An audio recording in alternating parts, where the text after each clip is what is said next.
un poquito, ustedes están abrigados, yo estoy en mitad de un pasillo aquí, más o menos, en una salita donde sube las gradas y ahí me da todo el viento. No importa, aquí estamos.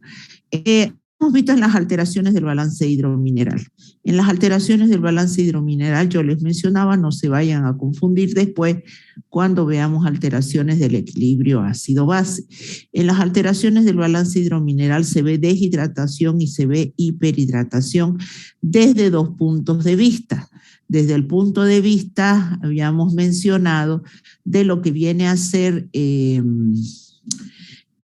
isotónico, hipotónico, hipertónico. Y lo último que nos quedamos en la clase anterior fue la deshidratación justamente en sus tres variantes. Ahora vamos a ver la hiperhidratación con sus tres variantes, isotónico, hipotónico e hipertónico.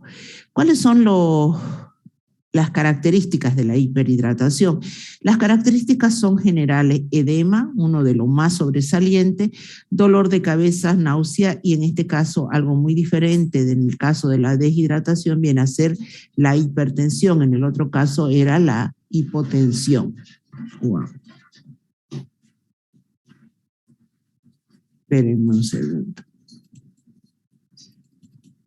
Ya. Creo que ya acabé de admitir a todos ahora.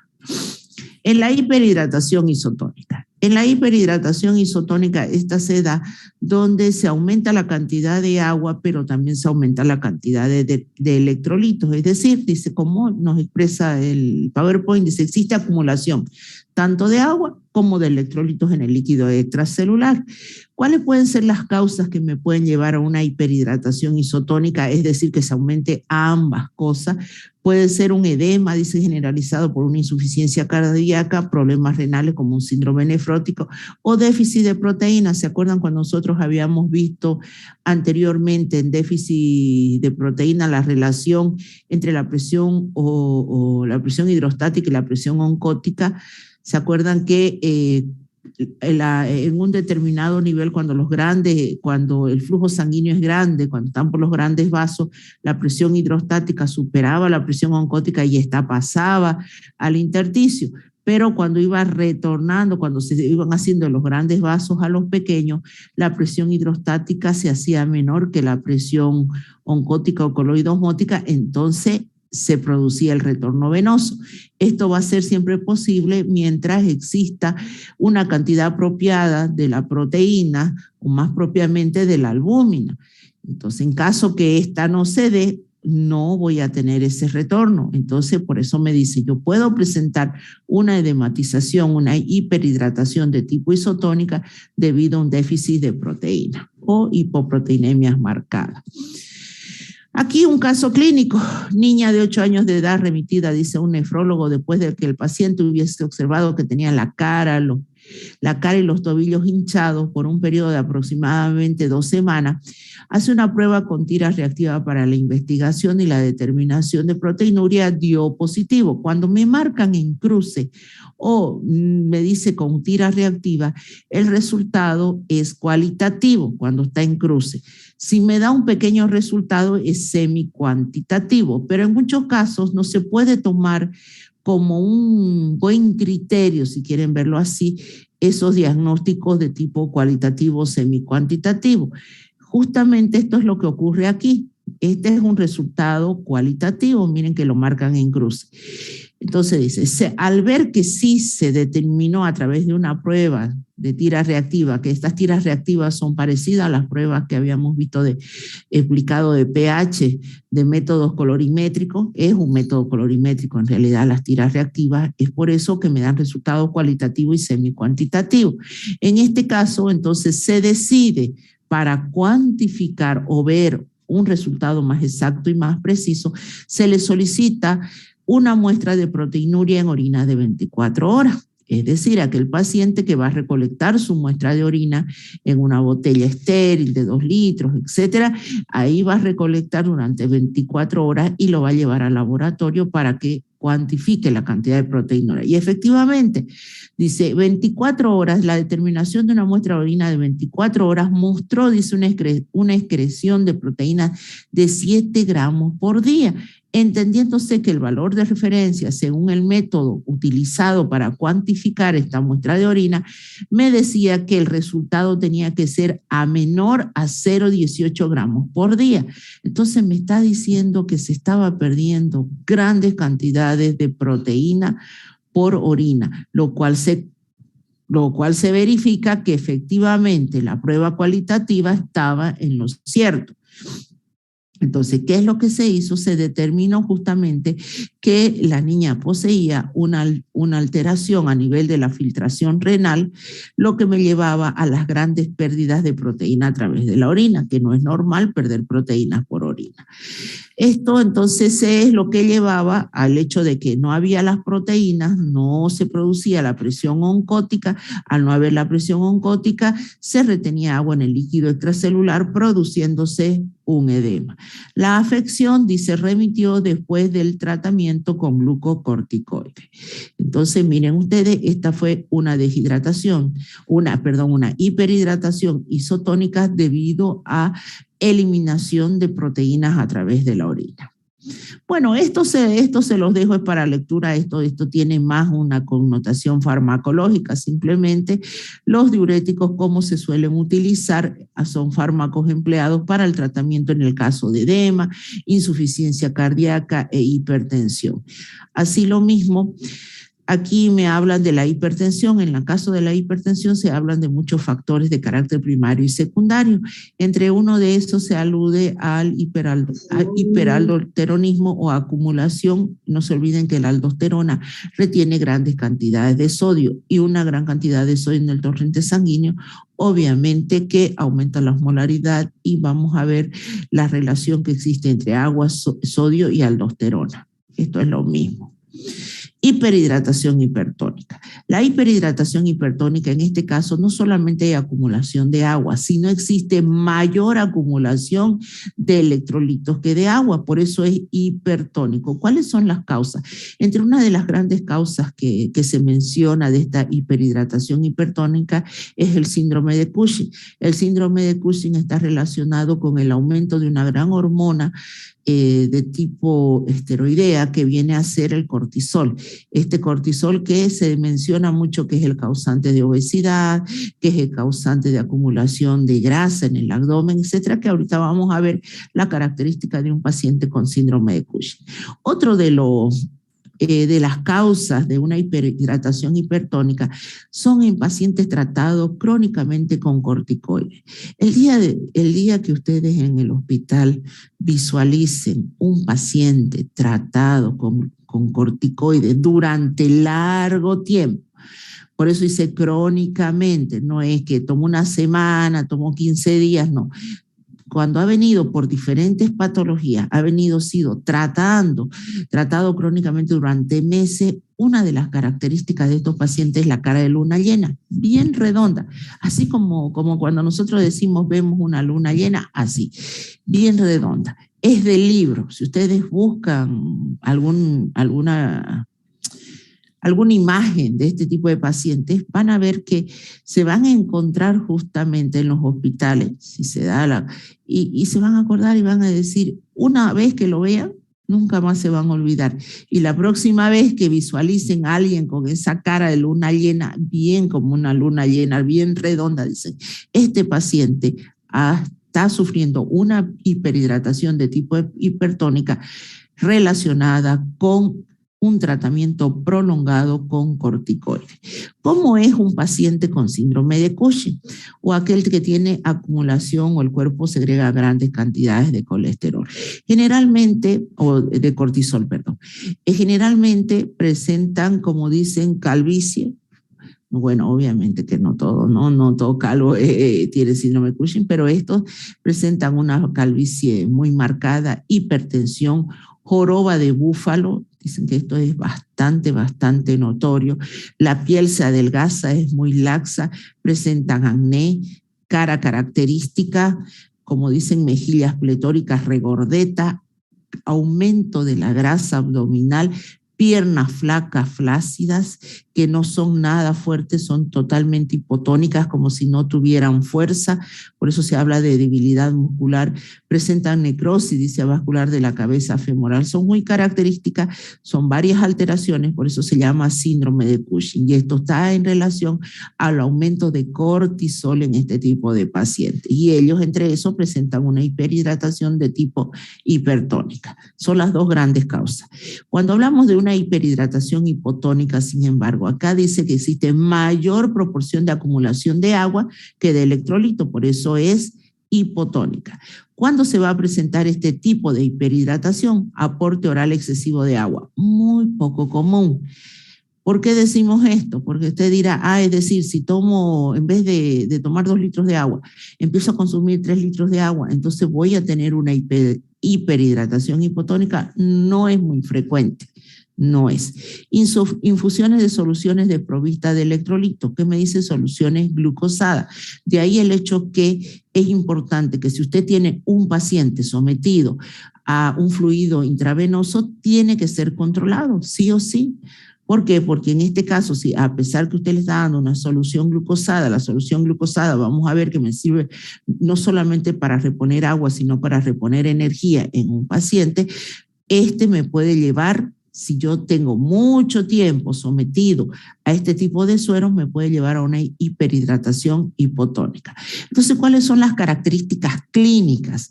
Esto generalmente a veces se les pregunta a los auxiliares, se les hace una tablita y se les suele preguntar a los auxiliares en los exámenes.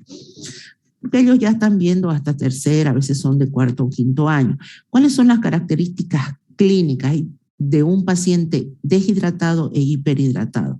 ¿Y por qué la importancia de esto? Porque hemos visto que la deshidratación y la hiperhidratación no se mide a través de pruebas de laboratorio, de análisis clínico.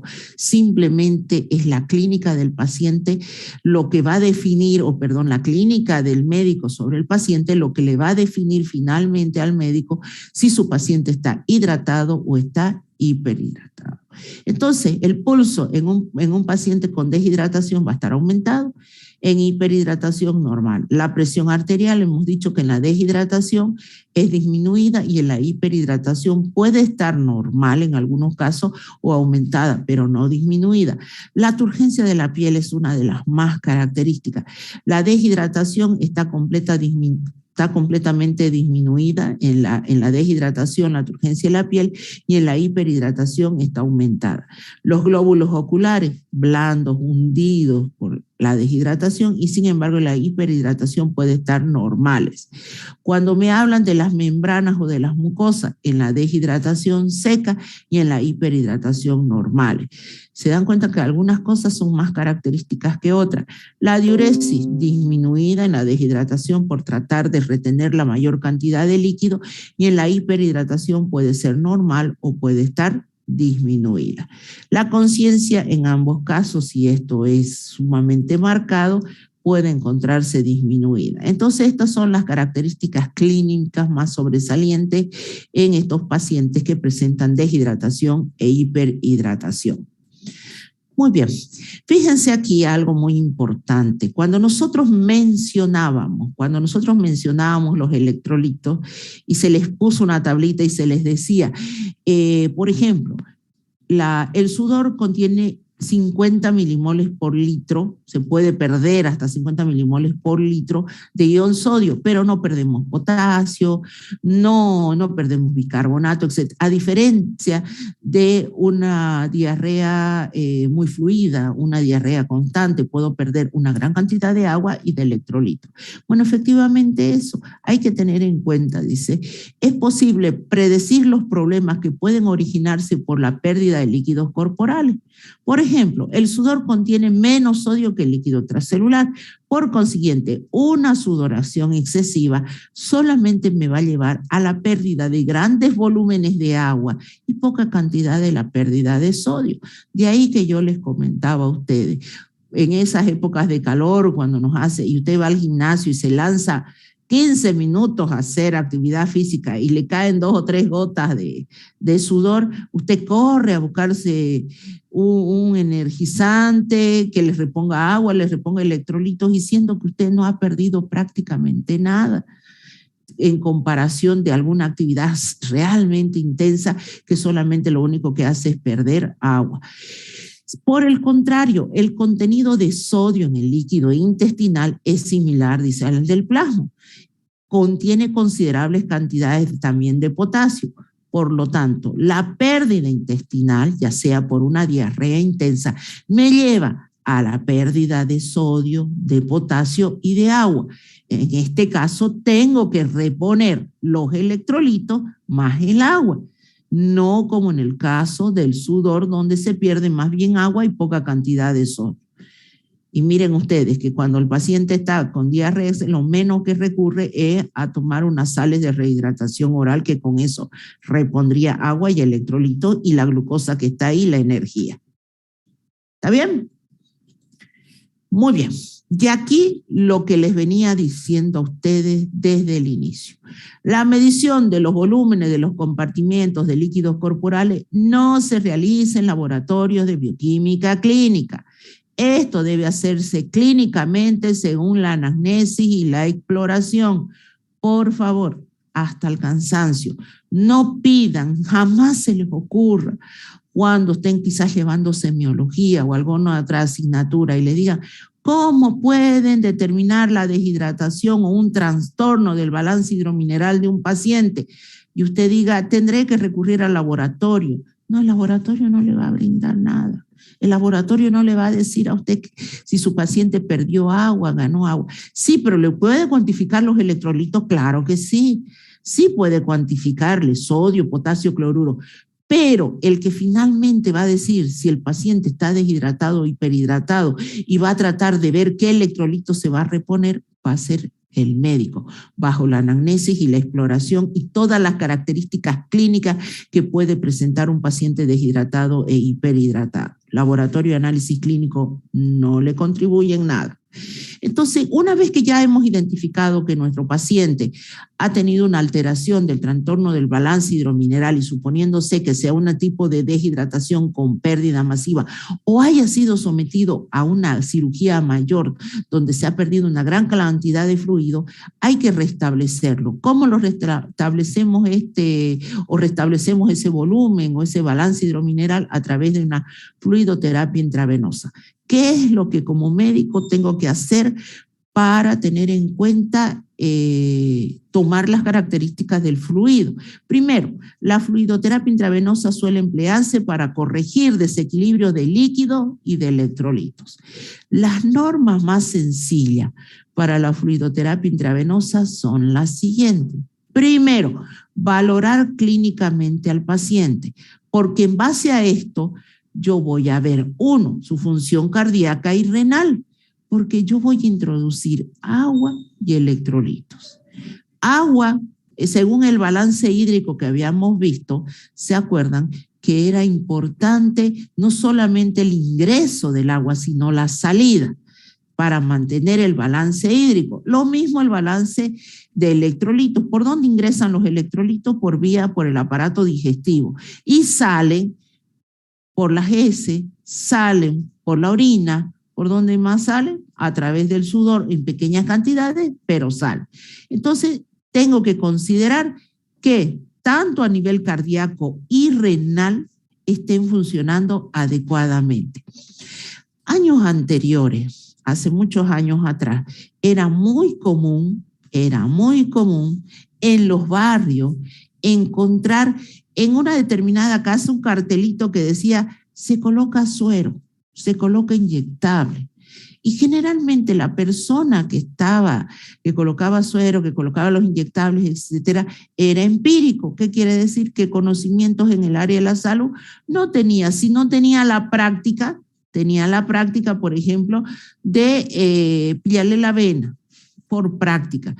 Pero cómo esa persona que no tenía los conocimientos médicos necesarios se arriesgaba a qué tal si el paciente al cual iba a colocar el suero o el fluido intravenoso tenía problemas renales o tenía problemas cardíacos. ¿Cómo lo iba a valorar? No lo valoraban. Directamente, quiero que me coloquen suero, quiero que me coloquen una inyección, decían. Y por ahí no sabían si eran alérgicos algún tipo de... Quiero que me coloque este antibiótico. ¿Qué tal que era alérgico al antibiótico? ¿Ven todos esos detalles? Bueno, eso ya ahora, con el tiempo, se fue superando. Hoy en día, si usted va a una enfermería, no le colocan así nomás un antibiótico, no le colocan, sino viene bajo receta médica. Y es lo correcto, porque en la receta el médico valoró su estado previamente, hizo una anamnesis y dijo, esto sí es válido para mi paciente o esto no le puedo dar a mi paciente. Entonces, por eso, primero valorar clínicamente al paciente. Después, se empieza a emplear soluciones sencillas. En los líquidos prescritos, intentar reponer no solamente lo que le falta, sino adelantarse a pérdida futura para restablecer más pronto el equilibrio.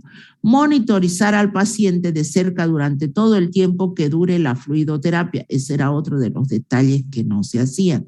Quiero que venga y me coloque un suero en casa, decía. Venía la persona empírica, le colocaba el suero y se iba. Listo.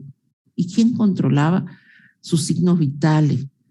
¿Quién veía si usted se encontraba bien, si era el que estaba sometido? Hoy en día, todas esas cosas ya se han superado. Muy bien, ¿cuáles son lo que más se emplea? A ver, ¿qué es lo que más se emplea de la fluidoterapia más sencilla? La dextrosa. La dextrosa al 5%, 5 gramos, dice por 100 ml, es la más indicada para reponer no solamente volúmenes de agua, de plasma y de líquido intersticial, sino para la solución de dextrosa llega hasta dentro de las células, llega hasta el líquido intracelular y le da fuerza y energía a mis células gracias a la glucosa. El suero fisiológico con una concentración, fíjense, de 0,15 milimoles por litro, está en concentraciones de unidades químicas, no llega hasta dentro de las células, solamente cubre el líquido extracelular, cubre plasma y el líquido intersticial. Y cuando me ponen sangre, plasma o sus derivados, solamente llega a una parte, que es a la sangre, más propiamente a plasma, pero no llega al líquido intersticial y menos al líquido intracelular. Aquí un paciente. Miren ustedes este paciente. ¿Se acuerdan cuando ya vimos el balance hídrico normal y le decía, después vamos a ver un paciente que está con alteraciones, y en este caso alteraciones del balance hidromineral? Evaluar el estado, dice, hidroelectrolítico de un paciente debe hacerse en gran parte, si no totalmente, dice, con una valoración clínica. ¿Están escuchándonos? El balance hidromineral se hace bajo una valoración clínica, más que una interpretación bioquímica, dicho de otra manera. ¿Puedo hacerle a mi paciente sodio, potasio, cloruro y todos los electrolitos que yo quiera? Sí, pero finalmente el que va a hacer la valoración va a ser la clínica del médico, va a valorar clínicamente a su paciente y sobre eso va a tomar una decisión.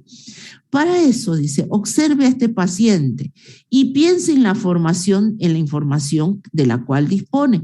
Su respuesta puede incluir consideraciones sobre, dice, primero, registros del caso. ¿Dónde están los registros? En la historia clínica. Toda historia clínica debe ser rellenada con lapicero, no con lápiz, con lapicero. Por eso es que a ustedes les enseñamos allá, los exámenes empiezan a usar lapicero. No se hace con lápiz y se anota nítido y claro. La historia clínica le puede salvar a usted de cualquier tipo de auditoría en su contra. Si usted anotó, registró adecuadamente y usted se ha basado bajo todos los conocimientos médicos sin omitir detalle, obviamente que pueden realizarle una auditoría y se va a demostrar que usted obró bajo todo requisito médico, etcétera, y correctamente, si no ha tenido ningún problema. Entonces, ahí en la historia clínica del paciente se anota, se registra con lo que puede ser presión venosa, presión pulso, presión arterial, todas las características, sonidos torácicos, turgencia de la piel, etcétera. Y hay que considerar, aquí ya lo anota la enfermera, el balance de líquidos. ¿Por qué? Porque este paciente, miren lo que tiene, está sometido a una fluidoterapia, uno por un lado. Por el otro, está sometido a sonda nasogástrica, ahí está la sonda nasogástrica, tiene drenajes, este ha sido, dice, una drenaje de la herida quirúrgica, además bolsa de diuresis. tiene una sonda en la cual aquí van a medir el volumen de la orina, van a medir el volumen de los líquidos a través de las cuales se está perdiendo y la presencia de fluidoterapia intravenosa que tiene. ¿Y por qué la temperatura ambiente? ¿Acaso no perdemos agua a través de la respiración? Sí. Si este paciente entra con fiebre o está muy caliente el ambiente, etcétera, empieza a hiperventilar y va a empezar a perder agua a través de la respiración, grandes volúmenes de agua. Entonces, hasta eso se considera, miren ustedes. Entonces, aquí tienen. De esta manera, dice, este paciente ha sido sometido a una cirugía mayor abdominal y actualmente está en el segundo día del posoperatorio. Entonces, aquí se le está haciendo un control del balance hidromineral, registrado en su historia clínica, todas las mediciones. Entonces, usted considera los líquidos que ingresan y los líquidos que salen, desde el punto de vista no solamente de aguas y los electrolitos que los puede cuantificar a través de la prueba de laboratorio que le va a aparecer registrado en la historia clínica. Listo. El balance de agua y del ion sodio. Habíamos dicho que el agua se pierde hay grandes pérdidas o grandes volúmenes de agua a través de la orina, pero existe una pérdida insensible a través de la respiración o de la piel. El ion sodio, sin embargo, se pierde por grandes cantidades a través de vómitos, diarrea, fístulas, pero no se va a ir a través de la respiración. ¿Quién me regula la cantidad de agua en el cuerpo? La vasopresina. ¿Quién me regula la cantidad quién me reabsorbe sodio a través de la orina? La aldosterona. Entonces, los cambios en el contenido del ion sodio del líquido extracelular causan cambios en el volumen de este. ¿Se acuerdan cuando decíamos que una de las grandes funciones del ion sodio es arrastrar el agua? Si el ion sodio se encuentra concentrado en el líquido extracelular, ¿qué es lo que va a provocar? Que el agua venga hacia él, entonces lo va a arrastrar. Al revés, si el ion sodio está pobre en el líquido extracelular, lo que va a hacer es que el agua abandone el líquido extracelular. ¿Se acuerdan que eso lo hemos estado viendo? Y lo vamos a ver otra vez N veces. Bueno, nota clínica. Aunque el estudio bioquímico es importante, dice el estudio bioquímico, es importante para la valoración y el tratamiento de un paciente con un trastorno de los líquidos o electrolitos, nada sustituye el mantenimiento estricto del balance hidroelectrolítico, lo que habíamos visto en ese paciente, que usted controle las entradas y las salidas de agua. El registro de las entradas y salidas de estos líquidos de un paciente a lo largo del día le va a proporcionar al clínico una información valiosa sobre el estado de hidratación de su paciente. Yo le voy a contar una historia muy interesante que pasó hace muchos años, que en su momento yo no lo entendí. Yo en el segundo parto de tengo 2 hijos y justamente en el segundo entré en eclampsia, ni siquiera en preeclampsia, en eclampsia, y estuve 2 días en terapia intensiva. Salí de ese estado y la ginecóloga estaba sometida, como quien dice, a una bolsa de orina, a un control constante, etc. Bueno, me sacaron la sonda, después de otros 2 días me sacaron la sonda, y dice la médica, me le van a controlar el volumen de orina a la paciente y lo van a medir. Me daban una jarrita medidora todavía. Bueno, yo pensé que lo que me iban a hacer era proteínas en orina. Yo dije, me van a cuantificar proteínas en orina. No capté que estaban midiendo el volumen para otra cosa, para hacer el balance hidromineral, porque yo había estado en terapia intensiva y había entrado en eclampsia. Y lo que en realidad estaba haciendo la médica era valorar esto justamente. Entonces resulta que yo la boté la muestra de orina, porque tocaba el timbre y no venía la enfermera, y yo pues... obviamente que me paré como pude, fui al baño, no la medí, orina, dije, ay, bueno, mañana otra vez que empezamos de cero y que me hagan la proteinuria mañana. No aguanto, porque como estaba con suero por un lado, por el otro, no podía orinar en la jarra, así de sencillo. Así que listo, se fue la muestra de orina, yo muy tranquila, me volví a la cama, pero yo tocaba el timbre para que venga la enfermera y no venía. Entonces, Viene la médica, mira la historia clínica, y esto me pasó como 2 veces, no solamente una, me pasó 2 veces. Entonces viene y no podía creer, todo alterado, todos sus datos alterados, y dice y pregunta a las enfermeras en mi cara, ¿le han estado controlando el volumen de orina? Sí, sí han estado controlando. No puede ser. Entonces hay un problema aquí. Y volví a revisar y agarraba calculadora y sacaba. Y yo dije, uy, ¿le diré o no diré que 2 veces la perdí la muestra de orina? Entonces, no me quedó otra porque le veía la cara de preocupación. Yo había estado 2 días en terapia intensiva. Recién me estaban reponiendo. Entonces pensaban que otra vez estaba en un desbalance, hipertensa, prediabética y todo lo demás. Entonces agarra la médica y dice, no puede ser, algo no anda bien acá. Entonces yo agarro y le digo, va a disculpar, pero es que resulta que yo en 2 veces la boté la orina. ¿Cómo? ¿Por qué la botó? Es que no venían las enfermeras, no aguanté, fui al baño y listo, se fue. ¿Se acuerda el volumen de la muestra de orina? No, que me voy a acordar, le digo, ¿qué voy a saber si no lo hice en la jarra? No pude, no podía, estoy con suero. Entonces agarró y las trató a las enfermeras. Porque si me tenían que controlar, etcétera, etcétera, etcétera. Con razón ella calculaba y hacía cálculos, miraba, controlaba presión, todo. Entonces, eso provocó, obviamente que tenemos que empezar desde cero, hacer sus controles, etcétera, del balance hidromineral en este caso, pero ¿qué fue lo único bueno?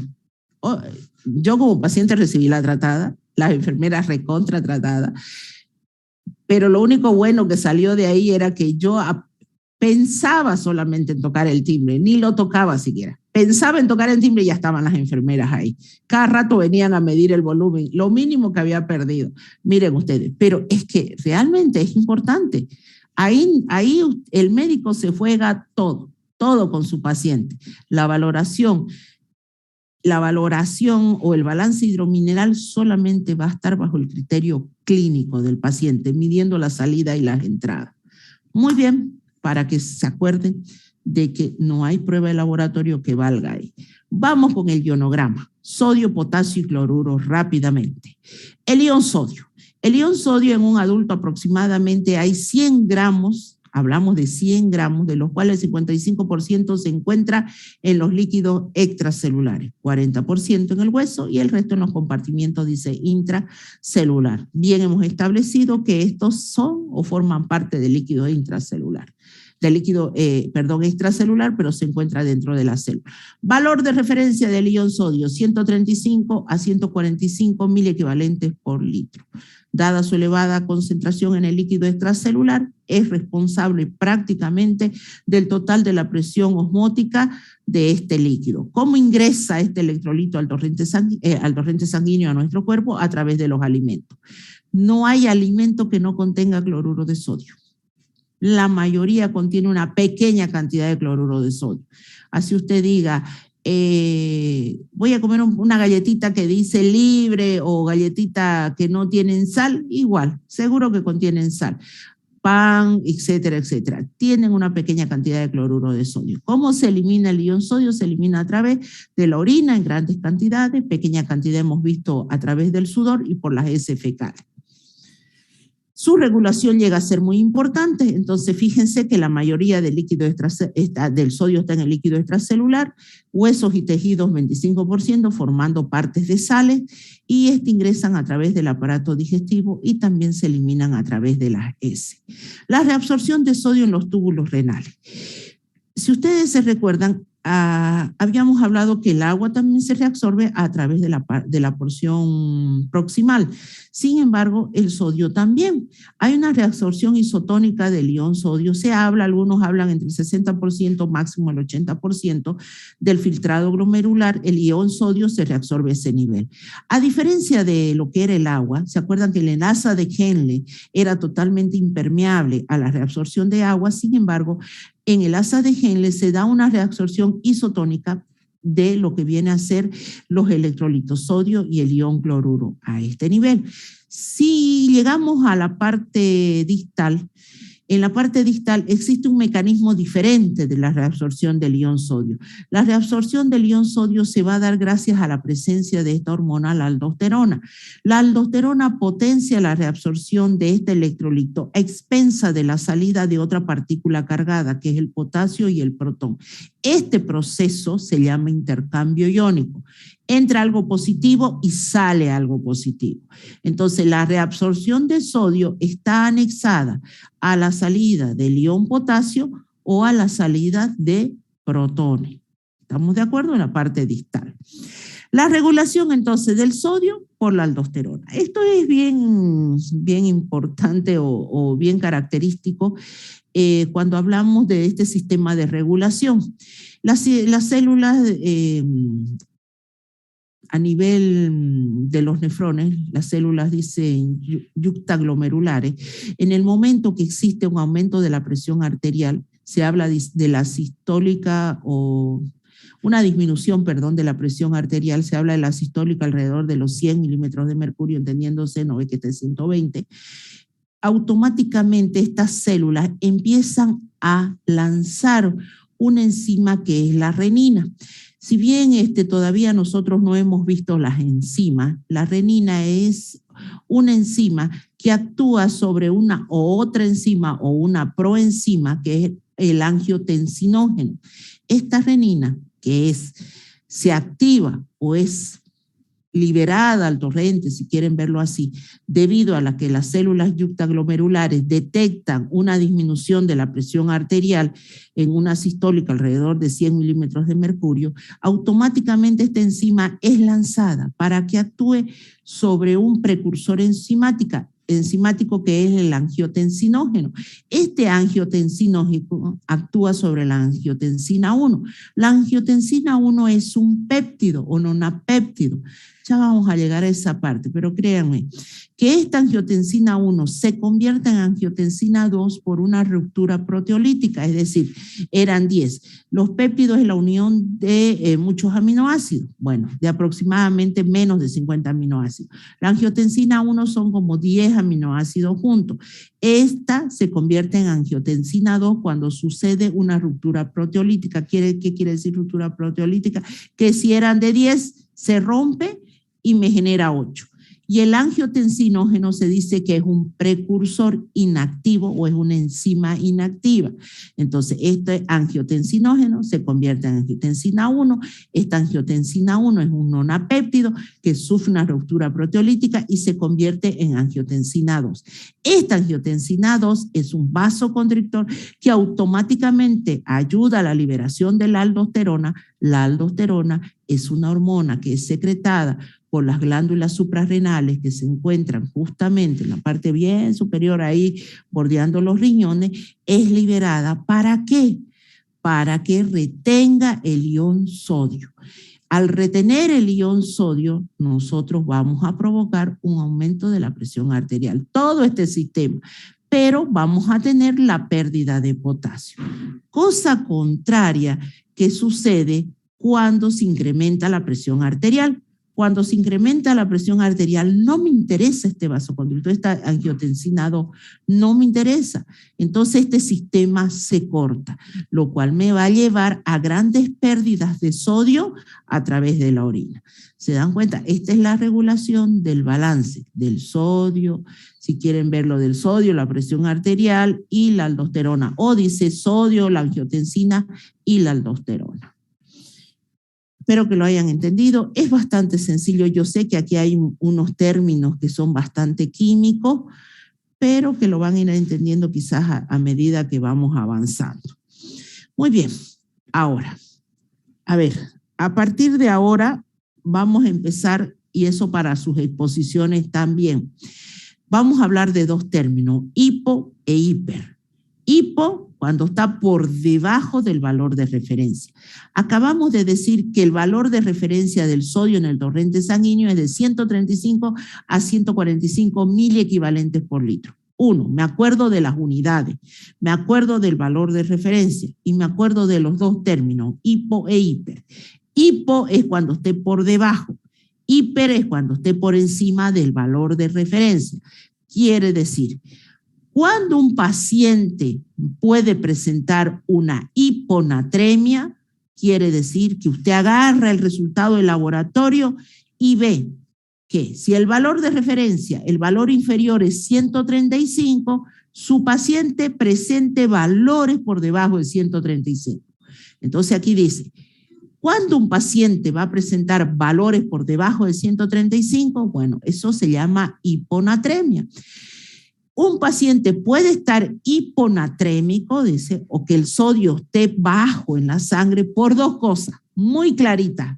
Razónelo lógicamente y lo va a entender. Uno, que haya mucha agua. Si hay mucha agua, está diluido. Se ha retenido mucha agua, se ha diluido. O se perdió sodio por algún mecanismo. Entonces, mi paciente presenta baja cantidad de sodio en el torrente sanguíneo. ¿Por qué dice retención de agua? Porque se diluye. Perdón por el ejemplo grosero, pero es como cuando usted tiene esa sopa salada. ¿Qué es lo que hace para diluir? Le aumenta agua. Entonces, eso diluye. Entonces, yo tendré un paciente hiponatrémico, uno, porque se ha retenido demasiada agua y se diluyó el sodio. O dos, porque el paciente lo está perdiendo el sodio. Entonces, veamos cada caso. Por retención de agua, se retiene más agua de lo normal y el líquido extracelular se diluye. Dos, pérdida del ion sodio.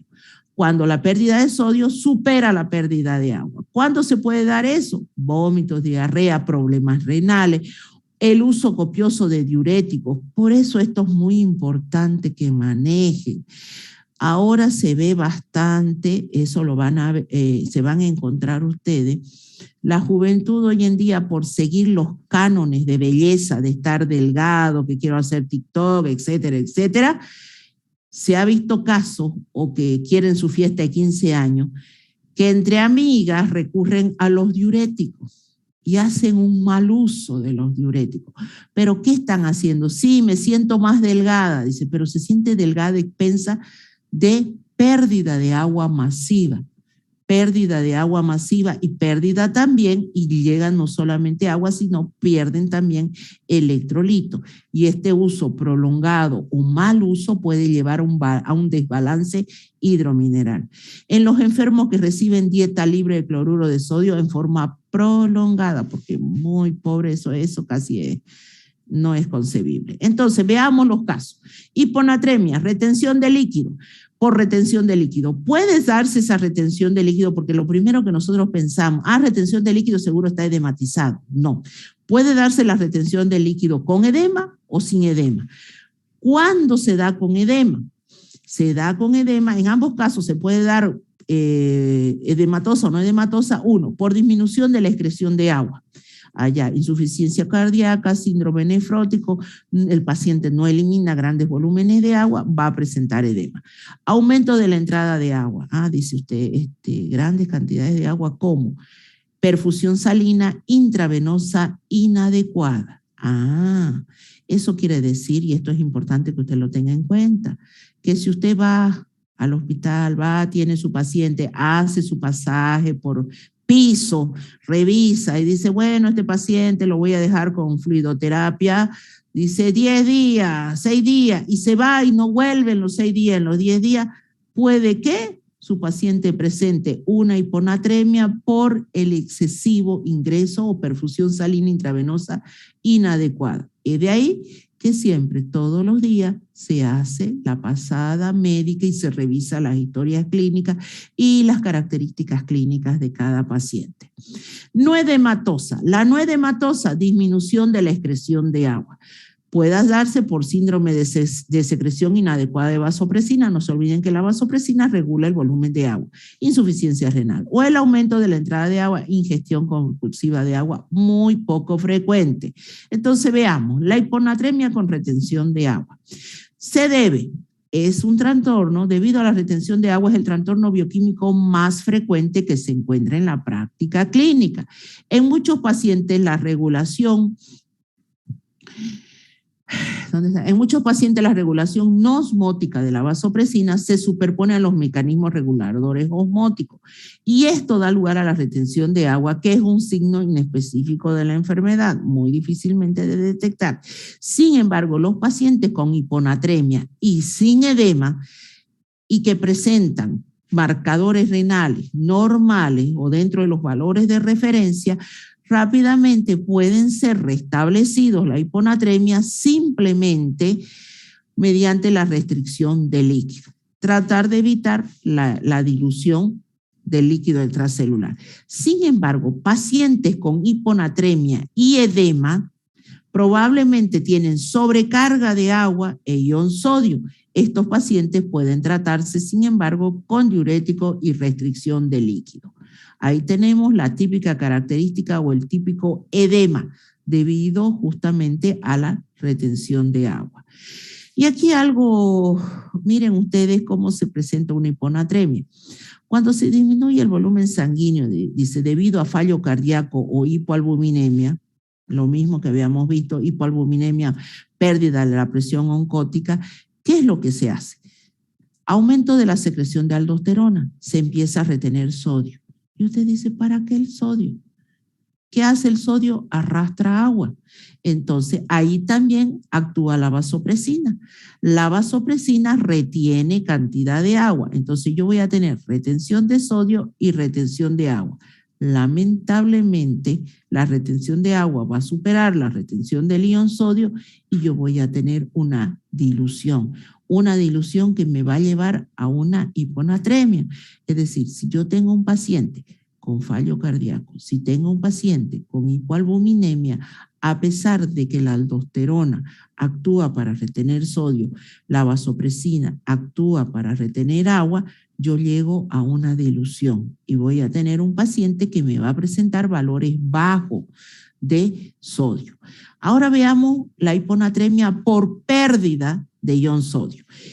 Esta pérdida de ion sodio, dice, me va a llevar a la disminución del volumen de líquido extracelular. Vamos a tener aumento de la pérdida, puede ser por intestino, riñón, etc. Disminución de la entrada, muy poco frecuente. Les dije que todos los alimentos, la mayoría contienen ion sodio. Entonces tendría que dejar de comer nada para no ingerir pequeñas cantidades de este electrolito. Entonces el paciente con pérdidas de líquido gastrointestinal o renal que han causado disminución del ion sodio, puede ocurrir una hiponatremia, obviamente. La concentración baja de este ion en plasma se produce porque la retención del ion sodio es estimulada por la secreción aumentada de la vasopresina, retener mayor cantidad de agua.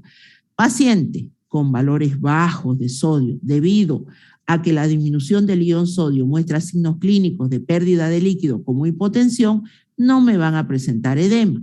Sin embargo, el tratamiento de la hiponatremia por esta pérdida de sodio debería hacerse con la reposición no solamente del electrolito, sino de ion o del agua, preferente por vía oral, siempre y cuando no haya ninguna complicación. Y ahí entran las sales de rehidratación oral. Y aquí hay unas características que son muy parecidas a la deshidratación. Entonces, ¿cuáles son las maneras de tratar de restablecer en este caso esa pérdida de este electrolito? Con pérdida de agua también son las sales de rehidratación oral. Estas sales de rehidratación oral fueron uno de los grandes inventos. Lamentablemente, muchas madres cuando tienen los niños vómitos y diarreas y no solamente se pierde agua y se pierde el electrolito, recurren solamente a agua de canela, recurren a agua de arroz y se olvidan de que podrían ir a la farmacia y simplemente con las sales de rehidratación oral restablecer rápidamente esa pérdida masiva que se está dando de agua y electrolito. Ahora, cuando está muy comprometido al aparato gastrointestinal o el aparato digestivo debido a grandes vómitos y no tolera por vía a través de la boca ingresar las sales de rehidratación, obviamente que no queda otra que una internación y una fluidoterapia para restablecer nuevamente el equilibrio. ¿Cuáles son los criterios clínicos? Una hiponatremia leve si está de 135 a 125, moderada de 125 a 115 y se notará severa si va de 115 a 90 miliequivalentes por litro. Relación estrecha entre el metabolismo de agua y del ion sodio. ¿Se acuerdan el aumento de la osmolaridad del líquido extracelular? Habíamos dicho que cuando el cuerpo un 1% nomás aumenta de ese valor de la concentración de la osmolaridad que estaba en 300 miliosmoles, el valor de referencia es 300 miliosmoles por litro, el 1% empieza a aumentar y automáticamente se estimulan, dicen los hormoreceptores del sistema nervioso central. ¿Para qué? Uno, para pedirle al cuerpo que pida agua. Cuando usted tiene sed, es porque seguro algo está ocurriendo y su cuerpo le está pidiendo que consuma agua. Entre uno de esos algo es que se está concentrando el líquido extracelular, está aumentando la concentración. ¿Cómo se llama la concentración del líquido extracelular? Hablamos de la osmolalidad u osmolaridad. Entonces, en el caso que se concentra, ¿qué es lo que me está pidiendo? Agua. ¿Quién me regula el volumen de agua? La vasopresina. Entonces, retengamos agua. Por otro lado, al concentrarse, al estar concentrado el medio, me está diciendo falta agua. Si falta agua, disminuye el volumen circulante. Si disminuye el volumen circulante, disminuye el flujo de sangre por el riñón. Automáticamente se activan los vasoreceptores del túbulo distal o el aparato yuctaglomerular, que no solamente pide a gritos sodio, cloruro, se activa la renina. ¿Se acuerda lo mismo que hace un momento les expliqué? La renina es una enzima, esta enzima actúa sobre el angiotensinógeno 1, 2, o el precursor del angiotensinógeno, está la angiotensina 1, la angiotensina 2 y ¡tum! Salta la aldosterona. Manda mensaje a las glándulas suprarrenales. Aumenta la aldosterona y se retiene el ion sodio. Y eso me lleva a que aumente el volumen circulante y disminuye la osmolaridad. ¿Por qué? Por una dilución. ¿Se dan cuenta que todo es lo mismo? Si ustedes prestan atención, hemos hablado todo lo mismo, pero son las diferentes maneras a través del cual el cuerpo trata de alguna manera de restablecer el balance hidromineral. Muy bien, trastorno del metabolismo hidroelectrolítico. Puede producirse entonces trastornos hidroelectrolíticos como consecuencia de un desequilibrio entre la ingesta de líquido y electrolito y su pérdida a través de vías renales o extrarrenales, o un movimiento de agua y electrolitos entre los compartimientos corporales o ambos, o una disminución de la concentración sérica del ion sodio, hiponatremia, suele indicar que el líquido extracelular está siendo diluido. Si hay hiponatremia, mientras que un aumento de la concentración del ion sodio me está diciendo que el líquido extracelular está siendo concentrado. Entonces, la hiponatremia se puede deber al exceso de agua en el medio porque está diluido, lo más común, o a la pérdida del ion sodio, lo más infrecuente. Y a la inversa, la hipernatremia puede ser consecuencia de la pérdida de agua, lo más común, o de un exceso de sodio, lo más infrecuente. Entonces, entremos a la hipernatremia. La hipernatremia, el aumento ahora del ion sodio en el torrente sanguíneo. Y nosotros decimos, ¿qué pasa si mi paciente tiene aumentado el sodio en el torrente sanguíneo, es decir, por arriba de 0,145 miliequivalentes por litro? Generalmente la presencia de este electrolito en grandes cantidades está asociado al edema. ¿Por qué al edema? Porque el sodio arrastra agua. ¿Cuándo puedo presentar una hipernatremia? En insuficiencia cardíaca congestiva, en el caso de alguna hipoalbuminemia, enfermedades renales que me van a comprometer la pérdida del ion sodio o hiperaldosteronismo. El aldosteronismo se conoce como síndrome de Kuhn. Muy bien, veamos las 3 causas de hipernatremia. A veces a ustedes se les pregunta también así, ¿cuáles son las causas que me llevan a una hipernatremia? Y aquí está, estas son las 3. Muy sencilla. A ver, piensen en la que hiper quiere decir concentrado. ¿Por qué se concentra el ion sodio? Cantidad de sodio fisiológico quiere decir que el sodio no se está yendo, pero se pierde agua. Si se pierde agua, ¿qué es lo que sucede? Se concentra. 1. 2. Cantidad de sodio disminuida, pero cantidad de agua también mucho mayor disminuida. Entonces, igual se concentra. Es decir, estoy perdiendo sodio, pero estoy perdiendo mayor cantidad de agua. Igual puedo presentar una hipernatremia. Cantidad de sodio aumentado y cantidad de agua fisiológica. Es decir, no pierdo agua, pero aumento sodio. Estas son las 3 causas que me llevan a un aumento de sodio en el torrente sanguíneo. Ahora, cuando la cantidad de sodio es fisiológica o está dentro de su valor, pero se disminuyó la cantidad de agua, puede ser debido a ¿qué? A que haya disminución de la entrada de agua. Un paciente un anciano que no consume mucha agua, puede presentar una hipernatremia de este tipo.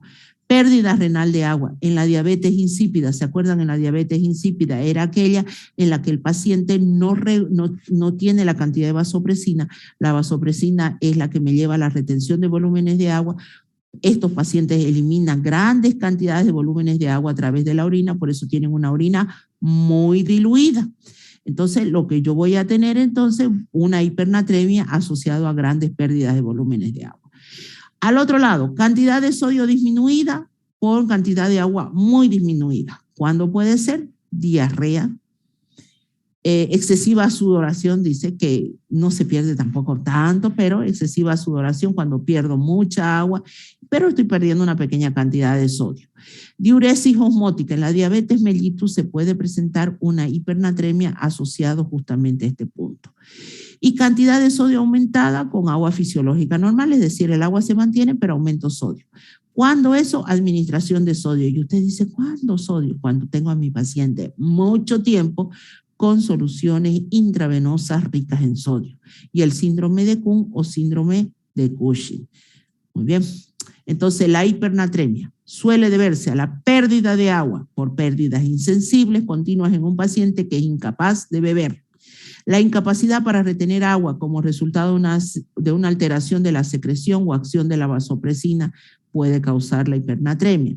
Esta hipernatremia puede ser el resultado de la pérdida del ion sodio y agua como consecuencia de una diuresis osmótica, en el caso de los pacientes diabéticos o una diabetes mal controlada, cetoacidosis diabética. La entrada excesiva del ion sodio, especialmente debido al uso de soluciones intravenosas, lo que estaba mencionando, puede causar hipernatremia. Excepcionalmente puede ser un hiperaldosteronismo. Eso es el síndrome de Kuhn, perdón, es la acumulación, la liberación o la acción excesiva de la aldosterona. Y una osmolalidad plasmática elevada puede deberse a un aumento de las concentraciones de glucosa, urea o etanol más que del ion sodio. Listo, eso está una turgencia y nota. Los pacientes suelen estar hipernatrémicos debido a que son incapaces de expresar que tienen sed, como en los casos de los pacientes de la tercera edad. El paciente en coma es un buen ejemplo también, que será incapaz de comunicar sus necesidades, aunque las pérdidas insensibles de agua a partir de los pulmones o de la piel continuarán y deben ser repuestas. El edema no es tan solo una consecuencia del hiperaldosteronismo secundario o el famoso síndrome de Kuhn. En algunas situaciones, los factores que causan la expansión del compartimiento del líquido extracelular, como la inflamación o restricción del retorno venoso, pueden ser de característica localizada. Listo. Y ya para terminar, el potasio. Aguántenme 5 minutos más. El potasio, su concentración en plasma es de 3.5, ahí está de 4 a 5.5 a 5.3 miliequivalentes por litro. Se conoce como kaliemia y no es del calcio. ¿Está bien? El potasio tiene una acción muy importante, es en la excitabilidad muscular, principalmente a nivel cardíaco. Este potasio ingresa a nuestro cuerpo a través de los diferentes alimentos. La banana es riquísima en potasio y miren la cantidad de alimentos que contienen potasio. Entonces, hablar de una deficiencia de potasio en el ser humano debido a que no consume alimentos con potasio es muy raro. Miren la cantidad de alimentos que contienen potasio. Este potasio obviamente ingresa a través del aparato digestivo y se elimina a través de la orina, como todos los fluidos. Principalmente no se elimina a través de la respiración, no se elimina a través del sudor, pero sí se elimina a través de las heces y a través de la orina. Mayor cantidad, obviamente, a través de la orina. ¿Cuál es la importancia del potasio? La importancia del potasio es su regulación. Porque cuando llega a valores de 7, una hiperpotasemia de 7 es incompatible con la vida. Puede provocar la muerte en un paciente. Y muy por debajo de 2, una hipopotasemia muy marcada también compromete la vida del paciente. Entonces tenemos los valores de referencia, el líquido extracelular de 4 a 5.5 miliequivalentes por litro, un promedio de 4 miliequivalentes. La hiperpotasemia o el aumento de potasio en el torrente sanguíneo o conocido como hiperkaliemia. me puede provocar parálisis, debilidad muscular. ¿Cuáles pueden ser una de las grandes causas? Si decimos que se pierde a través de la orina y yo tengo problemas renales, de seguro que puedo presentar un problema de aumento del potasio. En este caso, una insuficiencia renal crónica, aguda, destrucción de tejidos orgánicos. ¿Por qué me habla de destrucción de tejidos orgánicos? Porque este es de característica intracelular. Si se rompen, quemaduras, etcétera, puede pasar este potasio en grandes cantidades al torrente sanguíneo. Por la utilización de diuréticos, ahorradores de potasio o aporte excesivo en suero, terapia. Un valor de 7.000 equivalentes por litro me ocasiona paro cardíaco. El potasio bueno, vamos con la hipopotasemia, ya hablamos de eso. Los signos generales: astemia muscular marcada en una hipopotasemia, taquicardia, hipotensión. Las causas: pérdida excesiva de potasio, diarreas, pérdidas renales, y esto de la alcalosis lo vamos a ver en los trastornos del equilibrio ácido-base. Es importante recordar que la baja de potasio es peligrosa a partir de los 2.5 mil equivalentes por litro. Esto me puede provocar una hipotonía muscular. Si yo quiero reponer potasio en un paciente, lo hago por vía intravenosa. Lo único que sí que hay que tener cuidado, que no vaya a pasar lo que ocurrió años anteriores. De ahí la importancia de que usted me registre todo en la historia clínica. Hace como unos 12 años atrás o 15 años atrás todavía, 15 años, cuando no habían los celulares a cuestas, se dio un caso muy sonado en la televisión, en el cual murió un niño eran épocas de carnaval. El niño entró con vómitos y diarrea, y el médico, obviamente el pediatra, anotó reposición de suero con reposición de potasio, de electrolitos, ¿no? Y ahí figuraba el potasio y daba las indicaciones. Bien escritas las indicaciones. ¿Qué era lo que había pasado? Resulta que en la noche se durmió la licenciada en enfermería y estaba la estudiante a la que hacen pasantías auxiliares de enfermería. Y bueno, se durmió y parece que le dijo, sí, hay que colocar el potasio a tal hora, tanto. Bueno, y vienen las ampollas de potasio, vienen unas ampollitas con una concentración de 10.000 equivalentes por litro. 10 son ampollas de potasio. Pero esas se colocan en el suero, no se colocan en la vena. Se diluyen en el suero y va entrando por goteo lento. Bueno, la auxiliar de enfermería no sabía eso y fue y lo colocó en vena, los 10.000 equivalentes. Si acabamos de decir que una hiperpotasemia de 7.000 equivalentes por litro me provoca un paro cardíaco, imagínense 10 en vena. El niño estaba bien. Lo que pasa es que estaba bien, es decir, no estaba como para morirse, pero resulta que le colocaron en vena los 10.000 equivalentes por litro. 7 provocó un paro. 10 lo mató en menos de 5 minutos. Cuando le hicieron el estudio toxicológico de órganos, se encontró que en todos sus órganos, cerebros, riñones, tenía una concentración de 10.000 equivalentes por litro. Lo primero que hicieron, obviamente, en esa época empezaba la cacería de brujas los médicos, era acusar al médico, que el tratamiento había sido no adecuado. Cuando se le hizo la auditoría, en la historia clínica figuraba clarito que decía las indicaciones como tenían que ser. ¿Quién fue la que se equivocó en la vía de entrada? La auxiliar de enfermería, que no sabía, obviamente, que el suero, la ampolla de 10, que tenía una concentración de 10.000 equivalentes, no entraba directo en vena, entraba diluido en el suero. Entonces se los dejo hasta ahí para que ustedes vean la importancia del potasio. Sí, dice, repongamos electrolitos porque hay pérdidas. No, por eso se hace el ionograma a los pacientes. Se le cuantifica ion sodio, ion potasio, ion cloruro. Y el médico va valorando cuántas ampollas, cuánto, y va cuantificando. A veces dicen, ¿y para qué el familiar dice, otra vez le está pidiendo estos laboratorios? Si hace nomás 2 días le pidió, ¿acaso no tienen duración de 15 días? de 20 días, de un mes. A veces piensan que porque se hicieron un laboratorio hace 2 años atrás va a ser el mismo. No, 15 días. Y eso, y si se le está agregando por vía intravenosa electrolito, hay que hacerle el control. Sí o sí hay que hacerle el control. Valores bajos o valores muy altos de potasio comprometen la vida del paciente. Bueno, ahí los dejo para que vean la importancia de los electrolitos. Hemos visto sodio, potasio. El cloruro se los dejo para ustedes, léanlo, ya es lo último. Esto como lo voy a ver en trastorno del equilibrio ácido-base, este PowerPoint se los voy a subir este fin de semana, más uno que me falta, y yo entraría la otra semana a trastornos del equilibrio ácido-base. Voy a ver si hago pizarra. Entonces ya termino el tema de trastornos del equilibrio ácido-base y ya tendríamos nuestro primer parcial. Estoy estimando que a más tardar hasta fines de junio estamos rindiendo nuestro primer parcial. Siempre esta primera parte es un poquito más larguita, pero no puedo cortarlo.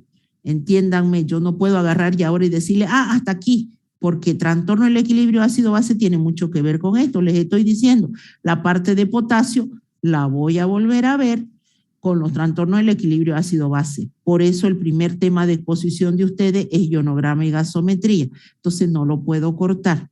Termino trastorno del equilibrio ácido-base y entramos al primer parcial.